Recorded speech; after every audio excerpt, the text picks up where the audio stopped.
ओम नमो भगवते वासुदेवाय. सार्थ सुबोध ज्ञानेश्वरी. लेखन आणि वाचन सौ मनीषा भास्कर अभ्यंकर, महाराष्ट्र, मिरज 416410. अध्याय 3. कर्मयोग. ज्ञानेश्वरीच्या 3ऱ्या अध्यायाचं समालोचन. भाग 1. ज्ञानेश्वरीमध्ये पहिल्या अध्यायात जशी प्रदीर्घ प्रस्तावना येते तशी प्रस्तावना 2ऱ्या व 3ऱ्या अध्यायाला नाही. ज्ञानदेवांनी एकदम विषयालाच हात घातलेला आहे. ज्ञानदेवांचा अर्जुन. 3ऱ्या अध्यायात फक्त पहिले 2 श्लोक व 36व्या श्लोकात विचारलेली एक शंका एवढे 3च श्लोक अर्जुनाच्या तोंडी आहेत. बाकी सर्व श्रीकृष्णोक्ती घनगंभीरपणे निनादते. गीतेमध्ये अर्जुनाने पहिल्या श्लोकात बुद्धी जर कर्मापेक्षा श्रेष्ठ आहे तर मला तुम्ही या घोर कर्मात का घालता ही शंका व 2ऱ्या श्लोकात तुम्ही मला अधिकच गोंधळात टाकत आहात अशी आपली संभ्रमावस्था प्रकट केली. पण या 2 श्लोकांवरील ज्ञानेश्वरांच्या टीकेत अर्जुनाच्या व्यक्तिचित्रात श्रीकृष्ण भक्ती, युद्धासंबंधी केलेल्या आग्रहामुळे अर्जुनाचा भगवंताविषयीचा कृतक राग, श्रीकृष्णांना शब्दात पकडण्याची उताविळी, श्रीकृष्णांचा उपदेश न कळल्यामुळे आलेले नैराश्य, आपल्या अज्ञानाबद्दल दिलेली प्रांजळ कबुली, श्रीकृष्ण जाणीवपूर्वक गूढ भाषेत बोलून आपली थट्टा करत असल्याबद्दल आशंका, जाणत्यानंच असं केलं तर नेमक्यानं कसं वागावं असं वाटून व्यक्त केलेली विषण्णता व शेवटी श्रीकृष्ण चरित्रच अनाकलनीय आहे असं वाटून अर्जुनाची झालेली विचलित अवस्था, हे सर्व भाव व्यक्त झालेले आहेत. परंतु अर्जुनाची श्रीकृष्णांबद्दल पूज्य भावना आहे. त्याला वाटत आहे की अनेक जन्मांच्या पुण्यामुळे आपल्याला श्रीकृष्णांची प्राप्ती झाली आहे. श्रीकृष्णाने आपल्याला मराठा विवेक सांगावा या बोलण्यातून अर्जुनाचे अस्सल मराठीपण व्यक्त झाले. तू माया आमुची, मातेच्या ठाई अपत्या अनवसरू नाही, यातून अर्जुनाची अनन्य शरणता दिसून येते व त्याने श्रीकृष्णांना दिलेले माऊलीपण ज्ञानदेवांनाही माऊलीपण देऊन जातं. जी जी परम मंगळ धामा असं म्हणून अर्जुनानं श्रीकृष्णांचा स्तोत्र गायला आहे व पारत्रिक हित साधून देणारा मार्ग सांगण्याची विनंती केली आहे.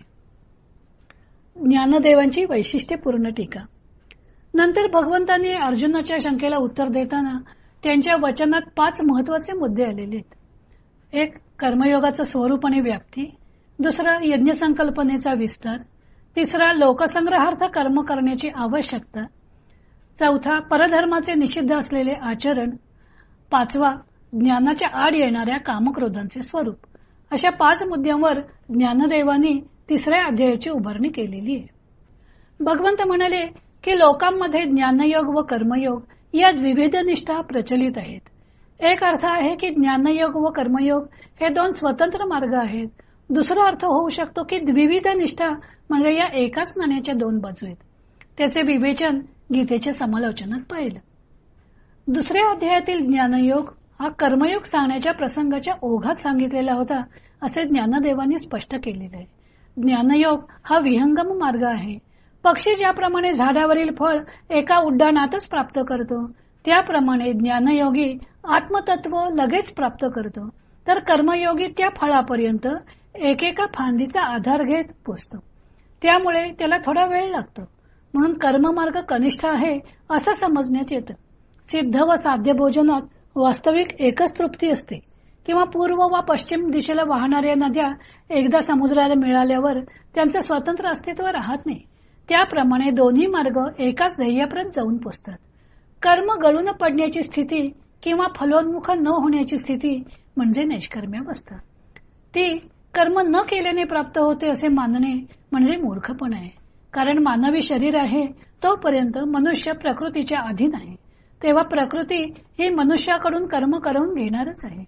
तेव्हा अहंकार सोडून निष्काम बुद्धीने कर्म करणे व अनासक्तीने कर्मबंधनातून मुक्त होणे म्हणजेच कर्मयोग. निरीच्छता प्राप्त झाली नाही तोपर्यंत कर्म हे करावंच लागेल असं ज्ञानदेवांनी स्पष्ट केलेलं आहे. श्रीकृष्ण कालात यज्ञ प्रतिष्ठित असल्यामुळं त्यांना यज्ञचर्चा टाळता आलेली नाही. परंतु श्रीकृष्णांनी त्याला विश्वचक्र रूप देऊन यज्ञाची व्याप्तीच बदलून टाकली. तसेच त्या यज्ञाला कर्तृत्व व आसक्तीचा त्याग करून निष्काम कर्मयोगाची जोड दिली व विश्वचक्राला हा यज्ञ जोडून घेतला आणि सर्व वर्णांना खुला केला.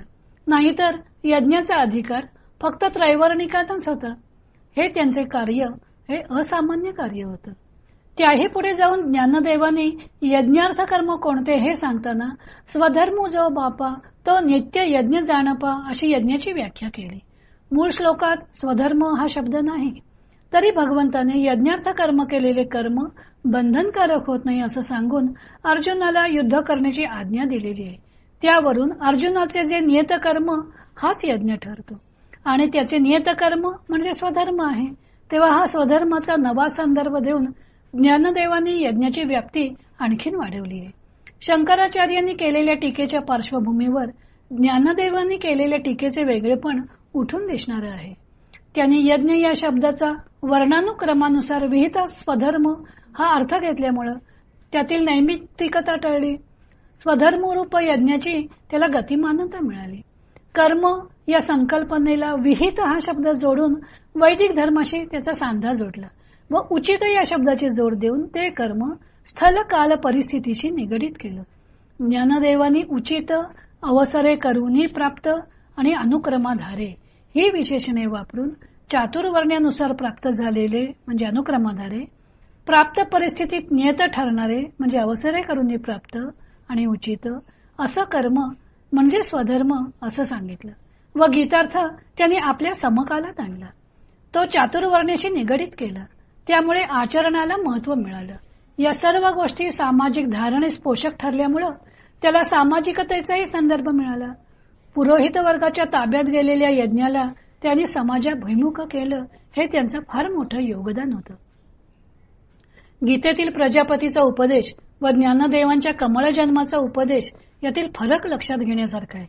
प्रजापतीनं यज्ञासह प्रजा निर्माण केली व यज्ञ कर्माने परस्परांना संतुष्ट करून कल्याण करून घेण्यास सांगितलं व प्रजापती अंतर्धान पावला.